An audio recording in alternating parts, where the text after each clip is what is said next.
سیدنا صدیق اکبر رضی اللہ تعالیٰ عنہ کس قدر آپ مسلمانوں پر شفیق تھے۔ اللہ کریم جل جلالہ اپنی مخلوق بالخصوص مسلمانوں سے بے حد محبت فرماتا ہے۔ اس نے اپنے محبوب مکرم صلی اللہ علیہ وسلم کو بھی رؤوف و رحیم بنایا ہے، اور جو مسلمان دوسرے مسلمانوں پر شفقت و مہربانی کرتا ہے باری تعالیٰ اسے بھی دونوں جہان کی رحمتوں سے نوازتا ہے۔ ایک دوسرے سے محبت کیا کریں، ایک دوسرے سے پیار، ایک دوسرے پر شفقت مہربانی جب بھی ہو سکے۔ ہم حضور کو ماننے والے، حضور کی امتی ہے، رب کا کروڑا احسان ہوا ہم پر کہ ہمیں اپنے پیارے محبوب کا امتی بنایا، اور پھر ہم جن ہستیوں کو مانتے ہیں جو انبیاء رسولوں کے بعد سب سے اعلیٰ مقام رکھنے والے ہیں، سیدنا صدیق اکبر رضی اللہ تعالیٰ عنہ کا جو ہم ذکر کر رہے ہیں، تو دیکھیں آپ کس قدر مسلمانوں سے پیار فرماتے تھے، اور یہ کوئی اس میں شک نہیں کہ جو مسلمانوں سے پیار کرتا ہے رب تعالیٰ اس سے پیار فرماتا ہے۔ رب تعالیٰ جو اس کے بندوں سے پیار کرے رب کو وہ بڑے پسند ہوتے ہیں۔ آئیے سنتے ہیں سیدنا صدیق اکبر رضی اللہ تعالیٰ عنہ کس قدر حضور کی امت سے مسلمانوں سے پیار کرنے والے تھے۔ سیدنا ابوبکر صدیق رضی اللہ تعالیٰ عنہ مسلمانوں کے بہت خواہ اور ان پر نہایت شفیق ہیں، حتیٰ کہ خود سرور عالم صلی اللہ علیہ وسلم نے آپ کی اس خوبی کا تذکرہ کر کے آپ کی تعریف فرمائی۔ مفتی مراد آبادی نے کہا نا پیچھے جو شعر پڑھا کہ ان کے مداح نبی ان کے ثنا گو، کہ نبی بھی ان کی تعریف کر رہے ہیں، رب تعالیٰ بھی ان کی تعریف فرما رہے ہیں۔ تو نبی نے کیا تعریف کی، حضور نے کیا تعریف فرمائی، سنیے۔ پروردہ آغوش ولایت، آغوش نبوت، سیدنا انس بن مالک رضی اللہ تعالیٰ عنہ سے روایت ہے کہ مصطفیٰ جان رحمت صلی اللہ علیہ وسلم نے ارشاد فرمایا ارحم امتی بامتی ابو بکر واشدهم فی الدین لا عمر واصدقهم حیاء عثمان واقضاهم علی بن ابی طالب واقرأهم لکتاب اللہ ابی بن کعب وَأَعْلَمُهُمْ بِالْحَلَالِ وَالْحَرَامِ مُعَاذُ بْنُ جَبَلٍ وَأَفْرَدُهُمْ زَيْدُ بْنُ ثَابِتٍ أَلَا وَإِنَّ لِكُلِّ أُمَّةٍ أَمِينًا وَأَمِينُ هَذِهِ الْأُمَّةِ أَبُو عُبَيْدَةَ بْنُ الْجَرَّاحِ أَوْ كَمَا قَالَ عَلَيْهِ الصَّلَاةُ وَالسَّلَامُ۔ سنیے حضور نبی رحمت صلی اللہ علیہ وسلم نے کس قدر خوبصورت انداز میں اپنے پیارے صحابہ کی تعریف فرمائی اور ارشاد فرمایا کہ میرا ابو بکر میری امت پوری امت میں امت کے لیے سب سے زیادہ رحمت و شفقت والا ہے۔ میرا ابو بکر میری امت تمام امت پر سب سے زیادہ شفقت کرنے والا اور رحم فرمانے والا ہے۔ اور پھر فرمایا کہ وَأَشَدُّهُمْ فِي دِينِ اللَّهِ عمر فاروق میری امت میں دین کی خاطر سب سے زیادہ قوت و جرأت والا تھا۔ وَأَصْدَقُهُمْ حَيَاءَ عثمان اور پیارے عثمان کی شان حیا سب سے بے مثال ہے۔ پھر فرمایا وَأَقْضَاهُمْ عَلِيُّ بْنُ أَبِي طَالِبٍ حیدر کرار علی مرتضیٰ رضی اللہ تعالیٰ عنہ امت کا سب سے بڑا قاضی ہے۔ پھر فرمایا وَأَقْرَأُهُمْ لِكِتَابِ اللَّهِ أُبَيُّ بْنُ كَعْبٍ سبحان اللہ فرماتے ہیں ابی بن کعب سب سے بڑا قاری ہے، قرآن کی تلاوت کریں، سب سے بڑا قاری اس امت کا ابی بن کعب ہے۔ پھر فرمایا معاذ بن جبل وَأَعْلَمُهُمْ بِالْحَلَالِ وَالْحَرَامِ فرماتے ہیں کہ معاذ بن جبل حلال حرام کا سب سے بڑا عالم ہے۔ پھر ارشاد فرمایا وَأَفْرَضُهُمْ زَيْدُ بْنُ ثَابِتٍ میں زید بن ثابت کو وراثت کے علم میں نرالی شان حاصل ہے۔ پھر ارشاد فرمایا الا وَإِنَّ لِكُلِّ أُمَّةٍ أَمِينًا وَأَمِينُ هَذِهِ الْأُمَّةِ أَبُو عُبَيْدَةَ بْنُ الْجَرَّاحِ فرمایا کہ سنو ہر امت میں ایک امین ہوتا ہے، اعلیٰ شان والا، دیانت دار، انصاف کرنے والا، دیانت کرنے والا، امانت دار۔ فرماتے ہیں کہ ہر امت میں ایک امین ہوتا ہے اور اس امت کا امین ابو عبیدہ بن جراح رضی اللہ تعالیٰ عنہ۔ یہ حضور نے تمام صحابہ کی تعریف معلوم ہوا کہ سیدنا ابوبکر صدیق رضی اللہ تعالیٰ عنہ مسلمانوں پر صرف مہربان ہی نہیں بلکہ پوری امت میں سب سے بڑھ کر شفقت فرمانے والے ہیں۔ یہ مہربانی یہ آپ کی مہربانی کا ہی انداز ہے کہ کئی مرتبہ مسلمانوں کی خاطر سب کچھ لا کر سرکار دو عالم صلی اللہ علیہ وسلم کے قدموں میں رکھ دیا. وصال نبوی کے بعد پوری امت کو سنبھالا، بطور خلیفہ معمولی اعزازیہ وصول کیا. وصال سے پہلے جتنا لیا تھا اس سے زیادہ بیت المال میں جمع کروایا. ریاست اسلامی کا سربراہ ہونے کے باوجود اپنے ہاتھوں سے ناداروں اور غریبوں کے کام کاج فرماتے تھے. اس طرح آتا ہے کہ حضرت ابوبکر صدیق رضی اللہ تعالیٰ عنہ کے وصال مبارک کے بعد جب عمر فاروق اعظم رضی اللہ تعالیٰ عنہ کے دور خلافت شروع ہوا نا، تو آپ ایک مرتبہ آنسو بہا رہے تھے. کسی نے پوچھا حضور کیا وجہ ہے؟ فرماتے ہیں کہ مدینہ طیبہ سعادہ اللہ شرف و تعظیمہ کے قریب ایک پہاڑی میں ایک گھر ہے، وہاں ایک بڑھیا تھی. تو آپ فرماتے ہیں کہ کچھ عرصے بعد جب مجھے خلافت ملی تو کچھ عرصے بعد مجھے پتہ چلا کہ اس کو نہ کچھ نظر آتا ہے، نہ وہ کچھ پکا سکتی ہے، اس کے اہل والا عیال میں کوئی بھی نہیں، وہ اکیلی وہاں رہتی ہے. تو میں وہاں گیا تو میں نے کہا چلو میں اس کی خدمت کرتا ہوں. آپ فرماتے ہیں آپ خلیفہ ہیں، وقت کے حکمران ہیں. آپ نے اس سارے گھر کی صفائی کی، پھر کھانا بنایا، کھانا بنا کے لقمہ بنا کے اس کے منہ میں دے دیا. جب اس کے منہ میں لقمہ دیا نا تو وہ رونے لگ پڑی اور کہا کہ لگتا ہے آج صدیق دنیا سے چلا گیا. حضرت عمر فاروق اعظم رضی اللہ تعالیٰ عنہ فرماتے ہیں کہ میں حیران رہ گیا کہ یہ یہاں پہاڑ میں اس کا گھر ہے، کوئی اس کے پاس آتا جاتا نہیں، اس کو کیسے پتا چلا؟ تو آپ نے فرمایا کہ وجہ کیا ہے کہ میں آیا ہوں، سارے گھر کی صفائی بھی کی ہے، آپ کا خیال بھی رکھا ہے، آپ کو لقمہ تیار کر کے دیا. فرمایا ہاں بات ٹھیک ہے، آپ آئے ہیں، لیکن جب پہلے کوئی آتا تھا نا تو وہ اسی طرح آتے تھے، گھر کی صفائی بھی کرتے تھے، کھانا بناتے تھے. کھانا جب میرے منہ میں دیتے تھے نا تو ان کو پتا تھا کہ میرے دانت نہیں رہے، تو میرے منہ میں نوالا آنے سے پہلے کوئی اپنے منہ میں اس نوالے کو چبا کر میرے منہ میں دیتا تھا. آج جب میرے منہ میں نوالا آیا مجھے پتا چل گیا کہ صدیق دنیا سے چلا گیا. تو حضرت فاروق اعظم کے 2 سال اور 2 مہینے سیدنا صدیق اکبر رضی اللہ تعالیٰ عنہ خلافت فرمائی، لیکن عمر کو بھی پتہ نہیں چلا صدیق کس کی خدمت کرنے جا رہا ہے. یہ اسلامی خلیفہ اور سیدنا صدیق اکبر رضی اللہ تعالیٰ امت پر کس قدر مہربان. ایک اور حدیث مبارکہ میں آتا ہے کہ حضور نبی رحمت صلی اللہ علیہ وسلم نے یہ جو ارشاد فرمایا ارحم امتی بامتی ابو بکر، کہ ابو بکر میری امت میں، میری تمام امت پر سب سے زیادہ رحم کرنے والا ہے. تیسری میں آتا ہے کہ حضور نبی رحمت صلی اللہ علیہ وسلم نے ارشاد فرمایا کہ اللہ رب العزت نے میری امت کے 1 لاکھ جو لوگوں کو نا بخش دیا.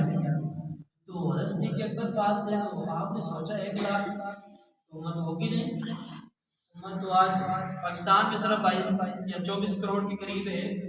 تو آپ نے عرض کی حضور تھوڑے سے بڑھا دیجیے، زدنا یا رسول اللہ، حضور تھوڑے سے بڑھا دیجیے. اب حضور نے یہ نہیں فرمایا کہ صدیق بس فیصلہ ہو گیا، رب نے فرما دیا. فرمایا نہیں، صدیق نے کہا. اور پھر حضور کے جن کے بارے میں رب کریم نے ارشاد فرمایا کہ پیارے جب تیرے پاس کوئی مانگنے والا آیا نا تو اس کو نہ نہیں کرنا، انکار نہیں کرنا. وَأَمَّا السَّائِلَ فَلَا تَنْهَرْ، جو بھی مانگنے آئے دیتے چلے جانا. کیوں کہ حضور نے فرمایا مَن يُرِدِ اللَّهُ بِهِ خَيْرًا يُفَقِّهُ فِي الدِّينِ وَإِنَّمَا أَنَا قَاسِمٌ وَاللَّهُ يُهْدِي، کہ رب جس کے ساتھ بھلائی کا ارادہ کرے اسے دین کی سمجھ دیتا ہے، اور رب کریم نے مجھے تقسیم کرنے والا بنا دیا، خود عطا کرنے والا. رب عطا کرنے والا ہے، میں تقسیم فرمانے والا. اور پھر جو حضور تقسیم فرماتے ہیں عرض کی حضور بڑھا دیجئے، حضور نے ایسے ہاتھ مبارک کی کہا اتنے اور بڑھا دیجئے. پھر سیدنا صدیق اکبر عرض کرتے ہیں اب کس قدر امت پر مہربان ہیں، بخشی امت جا رہی ہے. تو صدیق اکبر عرض کریں حضور تھوڑے سے بڑھا دیجئے. اتنا یا رسول اللہ، حضور تھوڑے سے اور بڑھا دیجئے. حضور نے پھر ہاتھ اٹھائے اور کہا صدیق اتنے اور بخش دیے گئے. پھر عرض کی زدنا یا رسول اللہ، حضور نے کہا کہ اے صدیق اتنے اور بخش دیجئے. پاس عمر فاروق اعظم تھے، آپ نے سیدنا صدیق اکبر کا ہاتھ پکڑا، کہا صدیق بس کریں، اب بہت ہو گیا، بار بار آپ کہہ رہے ہیں. تو حضرت صدیق اکبر نے فرمایا کہ عمر تیرا کیا جا رہا ہے اور میرا کیا جا رہا ہے، ہے، حضور فرماتے چلے جا رہے ہیں حضور کی امت بخشی جا رہی ہے، اسی طرح کہتا جاؤں گا حضور کی امت بخشواتا جاؤں گا۔ اس قدر امت سے پیار ہے۔ اور پھر فاروق اعظم رضی اللہ تعالیٰ عنہ، آپ کو بھی کمال ہے، آپ نے فرمایا کہ رب اس بات پر قادر ہے جس نے آپ کو حق بنا کے بھیجا، حق کے ساتھ بھیجا ہے نبی حضور نبی رحمت کو، کہ رب حضور کی ایک مٹھی میں تمام امت کو ہی بخش دے۔ تو حضور نبی رحمت صلی اللہ علیہ وسلم نے یہ جملہ سنا نا، تو حضرت فاروق اعظم رضی اللہ تعالیٰ عنہ کی دیکھ کر مسکرائے اور فرمایا صدقتا یا عمر، تو نے سچ کہا۔ رب اس بات پر قادر ہے حضور کی ایک مٹھی میں تمام امت کو بخش دے۔ لیکن یہاں پر حضور نبی رحمت صلی اللہ علیہ وسلم کے پیارے یار اور حضرت سیدنا صدیق اکبر رضی اللہ تعالیٰ عنہ کی امت پر دیکھیں کس قدر مہربان تھے کہ آپ امت کے لیے جہاں بھی ہوں، حضور مسجد میں ہیں تو حضور سے عرض کریں حضور امت کے لیے دعا فرما دیں، حضور غار میں گئے وہاں کہہ رہے ہیں حضور امت کے لیے دعا فرما دیں، یہاں تک کہ آج مزار میں بھی ہیں تو حضور کی امت کے خیر خواہ فرما دیں۔ یہ حضور نبی رحمت صلی اللہ علیہ وسلم کے پیارے خلیفہ بلا فصل حضرت ابوبکر صدیق رضی اللہ تعالیٰ عنہ کا آج جو ہے نا اس ماہ مبارک میں جمادی الاخری میں 22 تاریخ کو عام طور سے مبارک منایا جاتا ہے۔ آج اسی حوالے سے آپ کی جو سیرت مبارکہ، لیکن اس سے تمام جو باتیں ہیں، سب سے پہلے جو کہا گیا کہ حرام سے اجتناب، آپ کس قدر حرام سے بچتے تھے کہ کسی نے ایک لقمہ دیا اور کہا جی یہ مجھے پتہ نہیں کہ یہ تو اس دور کا ہے جب یہ جو مجھے کمائی آئی تھی جس سے میں نے یہ لقمہ آپ کو دیا ہے، کھانا دیا ہے، جو جب میں اسلام نہیں لایا تھا تو ایک فیصلہ کیا تھا، ایک کام کیا تھا، اس کا مجھے معاوضہ ملا اور میں نے یہ کھانا لایا، تو اب یہ تو حرام کا ہوا، تو آپ نے اس کو نکالنے کے لیے کس قدر کوشش کی اور اس کو اپنے جو ہے نا پیٹ سے باہر نکالا، کی الٹی کر کے اس کو باہر نکالا، اور کسی نے کہا حضور ایک لقمے کے لیے اتنی جو ہے نا کوشش، تو آپ نے فرمایا کہ حضور نے فرمایا کہ جس کا جسم کا کوئی حصہ حرام سے بن جائے گا نا وہ جہنم کے قریب ہوگا۔ اگر میری جان بھی جاتی لیکن میں اس لقمے کو اپنے آپ سے نکالتا۔ یہاں سے بھی درس ملتا ہے کہ اگر ہم حضرت سیدنا صدیق اکبر کو ماننے والے ہیں، آپ کے نام لیوا بنتے ہیں، ہمیں کس قدر حرام سے بچنا ہے، کس قدر حرام سے بچنے کی کوشش کرنی ہے، پھر خود بھی حرام سے بچنا ہے، اپنی اولاد کو، اپنے گھر والوں کو بھی۔ حلال کمانے کے لیے ہر کوئی روزی کماتا ہے، اور روزی کمانا حلال، اس کے حلال کمانا کہتے ہیں جی عبادت، ہر وقت عبادت کیسے کریں؟ اپنی دکان میں بیٹھ، اپنے کاروبار پہ جا، اپنی گاڑی چلا، اپنا جو ہے نا کھیت کر، سب کچھ کر، حلال طریقے سے کر، تیرے لیے یہی حضور کی حدیث حضور فرماتے ہیں نا اس کے حلال کمانا عبادت ہے، تو عبادت ہے ہر وقت جو کام آپ کر رہے ہو لیکن نیت یہ حلال کما رہا ہے اپنے گھر والوں کے لیے، تو یہ عبادت میں شمار ہوگا۔ حرام سے بچنا ہے، یہ حضرت صدیق اکبر رضی اللہ تعالیٰ عنہ کے اس قصے سے ہمیں سبق ملتا ہے۔ اور پھر مسلمانوں پر کس قدر شفقت تھی یہ بھی آپ نے سن لیا کہ آپ حضور کی امت پر کس قدر شفیق ہیں۔ حضور نے خود فرمایا کہ میری امت پر سب سے زیادہ شفیق حضرت ابوبکر صدیق ہیں۔ آج اگر ہم آپ کے ماننے والے ہیں، ہمیں بھی آپس میں اتفاق کے ساتھ، پیار محبت کے ساتھ مسلمانوں کے ساتھ رہنا چاہیے، طرح طرح کی لڑائی جھگڑوں سے اجتناب کرنا چاہیے، جس قدر ہو سکے بڑوں کا احترام کریں، چھوٹوں پر شفقت کریں۔ رب کائنات ہمیں صحیح معنوں میں آپ کے پیروکار، آپ کے اطاعت گزار، آپ کے نقش قدم پر چلنے کی توفیق عطا فرمائے۔ صحابہ کرام کے جو ہے نا یہ جو اسوہ ہیں اس پر عمل کرنے کی توفیق عطا فرمائے۔ اور رب کریم جو آپ سیدنا صدیق اکبر کی جو وفائے حضور سے، وہ تو ہم سنتے رہتے ہیں کہ کس قدر آپ نے اور آپ کے جو ہے یہ اعزاز بھی آپ کو حاصل ہے کہ اگر انبیاء میں کوئی ایسی ہستی موجود ہیں کہ جن کی 4 نسل در نسل نبی ہوئے ہیں، وہ جناب یوسف علیہ السلام ہیں، خود بھی نبی ہیں، باپ بھی نبی ہیں، دادا بھی نبی ہیں، پھر ان کے پردادا بھی نبی ہیں۔ یہ حضرت سیدنا یوسف علیہ السلام کا جو ہے نا یہ کمال ہے۔ اور پھر اگر صحابیت میں کسی کا مقام ہے، یہ 4 پشتیں کسی کے صحابی ہیں، وہ سیدنا صدیق اکبر رضی اللہ عنہ۔ صحابی ہونا، صحابی ہے کہ جس نے ظاہری حالت میں، ایمان کی حالت میں اپنی ظاہری آنکھوں سے حضور کا دیدار کیا ہو، پھر ایمان کی حالت میں دنیا سے تشریف لے گئے ہوں۔ اور یہ سیدنا صدیق اکبر خود بھی صحابی، والد بھی صحابی، بیٹے بھی صحابی اور پوتے بھی صحابی۔ یہ آپ کا مقام ہے۔ تو رب کائنات ہمیں ان ہستیوں کا ادب کرنے کی توفیق عطا فرمائے۔ آج طرح طرح کے پروپیگنڈے ہوتے ہیں جو ان صحابہ کے بارے میں، اہل بیت کے بارے میں باتیں کرتا ہے، تو اس بارے میں ہمیں کوئی ضرورت نہیں، اپنے کان بند کر دو، کسی کی بات نہیں سننی۔ ہم کون ہوتے ہیں ان کے بات کرنے والے؟ ذکر کرنا ہے ان کی شانیں بیان کرو، ان کی جو ہے نا جو انہوں نے کارنامے سر انجام دی امت کے لیے وہ بیان کرو۔ کہ آپ کے بارے میں آتا ہے کہ آپ کے جو بیٹے وہ بیٹھے تھے ایک مرتبہ گھر میں، تو کہا کہ جب بدر کا مارکا تھا نا تو والد گرامی سے عرض کرنے لگے، کہا جی حضور جب بدر کا مارکا ہوا تو بدر میں 3 مرتبہ آپ میری تلوار کے نیچے آئے تھے، تو میں نے باپ سمجھ کرنا اس وقت کیونکہ کلمہ نہیں پڑھا تھا میں نے، تو اس وقت میں جو مخالف دشمنوں کی صف میں تھا بدر میں، تو میں 3 مرتبہ میری تلوار کے سامنے آپ آ گئے تو میں نے باپ سمجھ کر آپ کو معاف کر دیا، چھوڑ دیا، میں نے قتل نہیں کیا۔ لیکن صدیق اکبر رضی اللہ تعالیٰ عنہ کا جملہ سنیے، آپ فرماتے ہیں میرے بیٹے اس وقت اگرچہ تو اسلام نہیں لایا تھا، کافروں کی صف میں کھڑا تھا، تو تیری جو تلوار کے نیچے میں 3 دفعہ آیا تو نے مجھے چھوڑ دیا، لیکن اللہ کی قسم اگر اس دن تو میری تلوار کے نیچے 1 دفعہ بھی آتا میں بیٹا سمجھ کے معاف نہ کرتا، حضور کے مقابلے میں آیا سمجھ کر تیرا سر تن سے جدا کر کے ان ابی و والدتی و عرضی بعرض محمد کا او کما قال فرماتے ہیں یہ وہ صحابہ ہیں جنہوں نے اپنی جان مال اولاد سب کچھ حضور پر نچھاور کر دیا۔ یہ وہ صحابہ ہیں جب حضور نے کہا جی جو جنگ کے لیے مسلمانوں کے لیے مال چاہیے تو سب مال لے کے آئے، حضرت عمر فاروق نے کہا کہ آج میں نمبر لے جاؤں گا صدیق سے، اپنے گھر کے مال کے 2 حصے کر دیے، آدھا حضور کی بارگاہ میں لے آئے، آدھا گھر والوں کے لیے چھوڑ دیا، کہ جناب صدیق کے اکبر پر قربان جائیں، گھر کا سارا مال اکٹھا کرتے ہیں بارگاہ مصطفیٰ میں لے آتے ہیں۔ صدیق گھر میں کیا چھوڑ کے آئے ہو؟ کہا پروانے کو چرا تو بلبل کو پھول بس، صدیق کے لیے خدا اور رسول بس۔ صدیق کے گھر میں اللہ اور اس کے رسول کا نام چھوڑ کے آیا ہوں، اس کے لیے یہی کافی ہے۔ اور آپ روایت میں آتا ہے کہ آپ دیواروں پر ہاتھ مار رہے ہیں، کسی نے کہا حضور کیا کر رہے ہیں؟ فرمانے لگے اللہ کے نبی نے مسلمانوں کے لیے امت کے لیے مال غنیمت مانگا ہے، مال مانگا ہے، تو دیکھ رہا ہوں گھر کی دیوار کے ساتھ کوئی سوئی بھی لٹکی ہوئی نہ رہے، جیسا حضور کی برگاہ میں رہے۔ یہ وہ ہیں جنہوں نے اپنی جان مال اولاد سب کچھ راہ خدا میں پیش کر دیا۔ آج ہم ان کے نام لیوا بننا چاہتے ہیں، اگر سال کے بعد 2.5% زکات دینے کی باری آئے نا تو وہاں پر بھی ہم لوگ ڈگمگا جاتے ہیں۔ آج یہ جو ہمارا حال ہو چکا ہے نا 2.5% جو زکات نہیں دیتی تھی قوم، آج 17 18 بلکہ 20 سے اوپر ہو چکا ٹیکس دے رہی ہے قوم۔ کیوں؟ وجہ یہی ہے کہ جب دین سے دور جاؤ گے نا تو پھر تمہیں یہ سامنا کرنا پڑے گا۔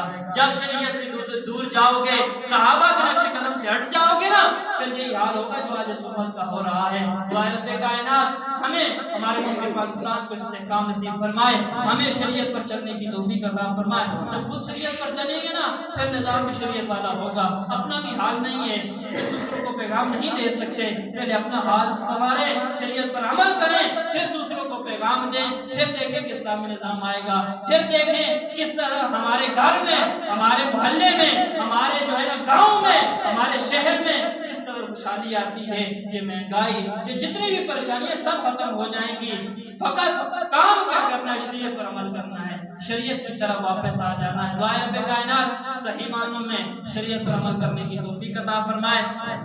ایک پیغام سن لیں، انشاءاللہ ابھی اتوار والے دن مساجد کی انتظامیہ کے لیے احکام میں کورس ہو رہا ہے کہ مسجد کی انتظامیہ، مسجد کے جو احکام ہیں نا اس کے بارے میں ایک کورس ہوگا، ظہر سے عصر کا اس کا ٹائم ہے یہاں گرین سٹی فیضان مدینہ میں۔